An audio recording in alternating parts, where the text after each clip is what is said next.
राधे राधे, जय श्री कृष्णा। तो आज की इस वीडियो में हम बेसिक सीखेंगे कुंडली को, कुंडली देखते कैसे हैं, ठीक है। या फिर कोई भी एस्ट्रोलॉजर से आप कैसे सवाल कर सकते हो, अगर वो गलत बोल रहा है चाहे सही बोल रहा है, आप कैसे जान सकते हो कि वो चीज़ें सही हैं या गलत हैं, ठीक है। तो उसके लिए हमें सबसे पहले बेसिक पता होना चाहिए, जो कि है 12 9 12, यानी कि 12 हमारी राशि होती है, ठीक है।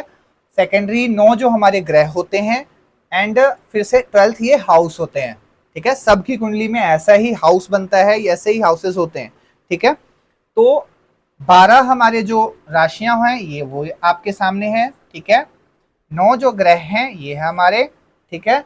और 12 हाउसेस जो हैं वो ये है, ठीक है। 12 हाउसेस, ठीक है। अभी देखो, सबकी कुंडली में ना एक चीज सेम रहेगी, ठीक है। एक चीज क्या सेम रहेगी? फर्स्ट हाउस यही रहेगा, फर्स्ट हाउस यही रहेगा, चाहे इसमें कोई भी नंबर लिखा हो। जैसे ये 12 राशियां हैं ना, तो ये इसमें 12 राशियां नहीं लिखी होंगी, यहाँ पे नंबर लिखे होते हैं, ठीक है।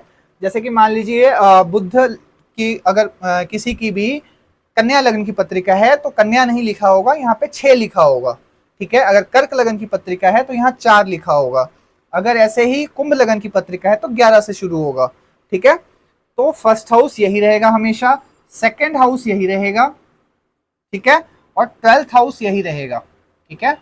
12th हाउस जो है यही रहेगा। मतलब क्रम वाइज हाउसेस कैसे चलेंगे? 1 2 3 4 5 6 7 8 9 10 11 12, ऐसे ही चलेगा। और ये एंटी क्लॉक क्यों चलता है?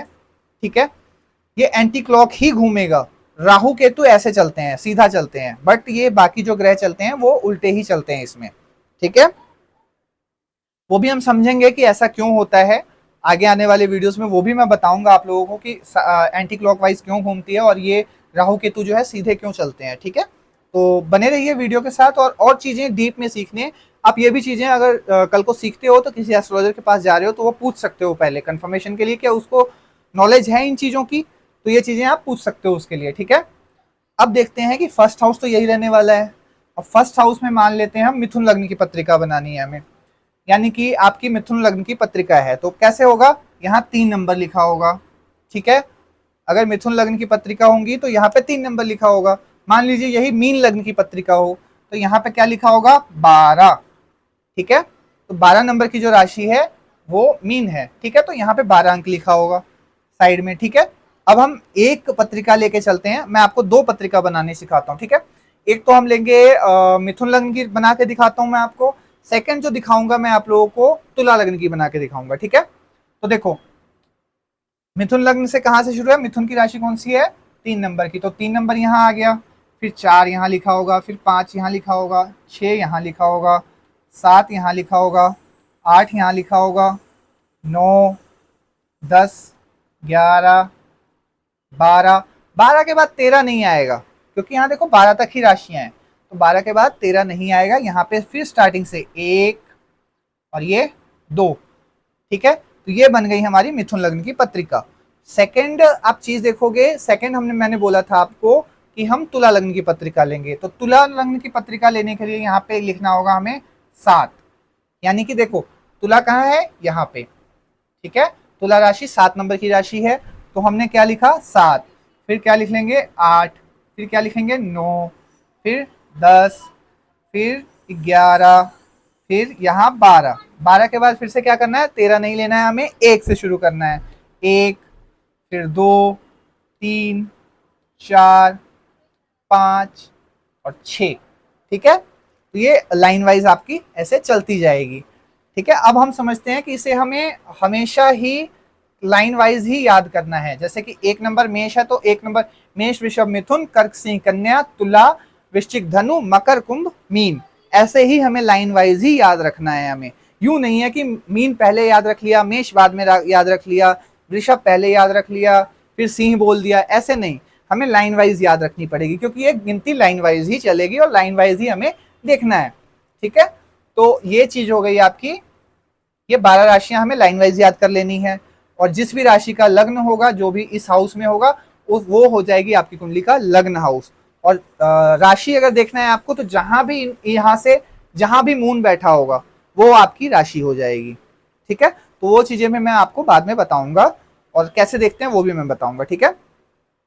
तो जब हम कुंडलियां देखेंगे तब वो चीजें आपको क्लियर करवाऊंगा पूरा प्रॉपर तरीके से, ठीक है।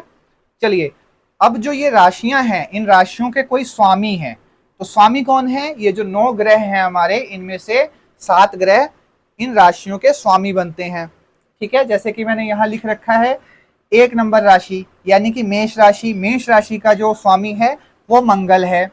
मैं पहले ही क्लियर कर देता हूँ, राहु और केतु को कोई भी यहाँ पे राशि वाइज ऑनर नहीं दिया गया है। राशि वाइज वो किसी के ऑनर नहीं बनते हैं, लॉर्ड नहीं बनते हैं, ठीक है। इसी तरह 1 नंबर का जो है हमारे मंगल आ गए। सेकंड 2 नंबर यानी कि वृषभ राशि, वृषभ राशि के जो लॉर्ड हैं वो वीनस हैं यानी शुक्र हैं। 3 नंबर यानी कि मिथुन, मिथुन के राशि के जो लॉर्ड हैं वो मरकरी बनते हैं, ठीक है, मरकरी यानी कि बुध। 4 नंबर यानी कि कर्क राशि, कर्क राशि के जो लॉर्ड है वो मून है यानी कि चंद्रमा। 5 नंबर सिंह राशि यानी कि सन इसके लॉर्ड हैं, ठीक है। 6 नंबर कन्या राशि, इसके लॉर्ड भी हमारे बुध बनते हैं, ठीक है। तो 3 और 6 के आपके बुध बन गए, ठीक है। 7 नंबर तुला राशि होती है, तुला राशि के लॉर्ड हो गए अपने वीनस, ठीक है, यहाँ पे वीनस बन गए ये। उसके बाद 8 नंबर ये राशि वृश्चिक होती है एंड इसके लॉर्ड होते हैं मंगल, फिर से, ठीक है। 8 नंबर के लॉर्ड भी मंगल होते हैं, वृश्चिक राशि होती है। 9 नंबर के जो आपके राशि है वो धनु राशि होती है और इसके जो लॉर्ड होते हैं वो गुरु होते हैं, गुरु यानी जुपिटर, ठीक है। 10 नंबर की जो राशि है वो है आपकी मकर राशि एंड उसके जो लॉर्ड होते हैं वो शनि होते हैं, ठीक है। 11 नंबर यानी कि कुंभ राशि, कुंभ राशि के जो लॉर्ड हैं वो भी शनि ही है, सैटर्न ही है, ठीक है। 12 नंबर यानी कि ये भी मीन राशि और इसके जो स्वामी बनते हैं वो जुपिटर बनते हैं, ठीक है। तो ऐसे ही हमें क्रम वाइज याद करना है, ठीक है, और क्रम वाइज हमें लेके चलना है। आप नेक्स्ट वीडियोस में सीखोगे कि कैसे हम प्रिडिक्शन करते हैं इसी के बेस पे, ठीक है। नेचर कैसा होगा, क्या कैसा होगा, या ये चीजें हो रही हैं, कोई लाइफ में घटनाएं हो रही हैं तो वो कैसे हो रही हैं, हम आगे ये चीजें डीप में सीखने वाले हैं, ठीक है।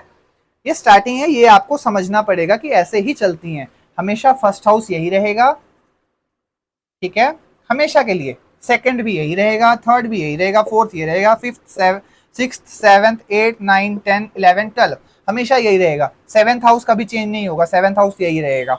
10th हाउस हमेशा यही रहेगा, ठीक है। तो ये चीज आपको कंफर्म याद रखना है कि ये नहीं बदलेंगी, और राशियां क्रम वाइज हमें याद कर लेनी है।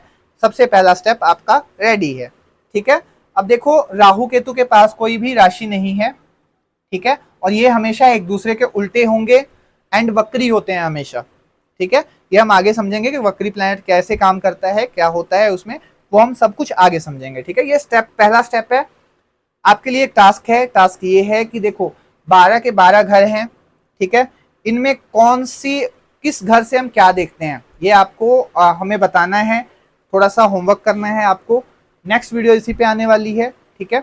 आप किसी भी एक हाउस का कमेंट कर सकते हो हमें, एंड अपनी डीओबी भी उसमें आप मेंशन कर सकते हो। अगर मुझे घर से क्या देखते हैं अगर पसंद आया, अच्छा लिखा होगा आपने और बिल्कुल परफेक्ट होगा, तो मैं आपकी कुंडली का एनालिसिस जरूर करूंगा, या लाइव पे या फिर वीडियो बना के जरूर डालूंगा, जिससे आपको बहुत ज्यादा हेल्प मिलेगी, ठीक है। आपके कारक मारक सब कुछ बताऊंगा उस पर, किससे बचना है, कब नहीं बचना है, सब कुछ आपको वीडियो में मिल जाएगा, ठीक है। अगर आप लोग यहाँ तक वीडियो को देख रहे हो तो जरूर आप सीखने के ललाहित हो, तो जुड़े रहिए, सब्सक्राइब कर लीजिएगा चैनल को और वीडियो को लाइक कर देना ताकि और लोगों के पास पहुंच सके। एंड आप ना कभी भी एस्ट्रोलॉजर के पास जाओ तो वहां पे हमें क्या करना है, प्रश्न करना है ओनली, ठीक है। प्रॉब्लम नहीं बताना है, प्रश्न करना है ओनली। यानी कि अगर नौकरी नहीं लगना है, हमारी नौकरी का प्रश्न है, तो नौकरी पूछो कि नौकरी कब लगेगी या कैसे लगेगी या किस फील्ड में जाऊं, ठीक है। ये नहीं बताना है कि इस वजह से मेरी नौकरी नहीं लग रही है, ये हो रहा है, ऐसा हो रहा है, सब कुछ आप बता दोगे तो वो क्या करेगा, ठीक है। एस्ट्रोलॉजर के पास जाके प्रश्न करो ओनली, ठीक है। और आगे मैं कुछ ऐसे प्रश्न भी बताऊंगा आपको, और आपको भी उस चीज की नॉलेज होनी चाहिए, तो जैसे जैसे हमारा टॉपिक आगे जाएगा वैसे वैसे मैं वो चीजें बताऊंगा आपको, ठीक है। और ये सीख के ना आप अपनी कुंडली, अपने घर वालों की कुंडली देखना सीख जाओगे, इतना तो कंफर्म है। तो जल्दी से सब्सक्राइब कर लो और जब हम प्रिडिक्शन का टाइम आएगा ना, तब मैं इतना सिंपल प्रिडिक्शन करने का तरीका बताऊंगा कि आप लोग भी हैरान हो जाओगे, ठीक है। तो चलो सब्सक्राइब करके मिलते हैं नेक्स्ट वीडियो में। राधे राधे, जय श्री कृष्णा।